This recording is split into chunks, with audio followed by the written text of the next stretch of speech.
ikigo PAEEJ gisigaye kiri mu vyo kwimba ubutare. Ni indinganizo shasha yazananye n'intonganyo y'ibikorwa vy'umugambi PAEEJ gushika mu mwaka wa 2030. PAEEJ inyuma yo guhindurirwa ahitwarirwa ikaba mu bushikiranganje mu vyo bujejwe harimwo ugwaruka ikaja mu biro vy'umukuru w'igihugu yaciye ifata imice mikuru 13 y'ibisata igiye gukoreramo. Gucukura ubutare ni umuce ugira 9 w'ivyo bikoko. PAEEJ rero iriko yimba ubutare bwo mu bwoko bwa cassiterite, amethyste, coltan, quartz vert na agate. Ibikorwa bihagarariwe n'ishirahamwe Fanalec gizewe mu gucukura cassiterite mu Ishombo muri Karusi na amethyste igahongore muri Bubanza. Ibikorwa bibera mu makomine ya Rutana, Vyanda, Kirundo, Bubanza, Bururi na Bukinanyana. Inyuma y'imyaka myinshi iheze rero iki gisata cyo gucukura ubutare cidogerwa ko ataco cinjiriza igihugu, hitezwe ko gisubira ku murongo mu gihe PAEEJ yoba ariyo irikira bikurikirana.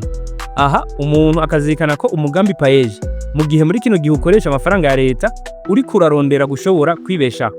Gucukura ubutare biri mu ntumbero y'ivyo bise projet structurant, ni kuvuga imigambi minini izotuma ico kigo kironka uburyo bukwiye bwo kwibeshaho bwacu bitarenze mu 2030.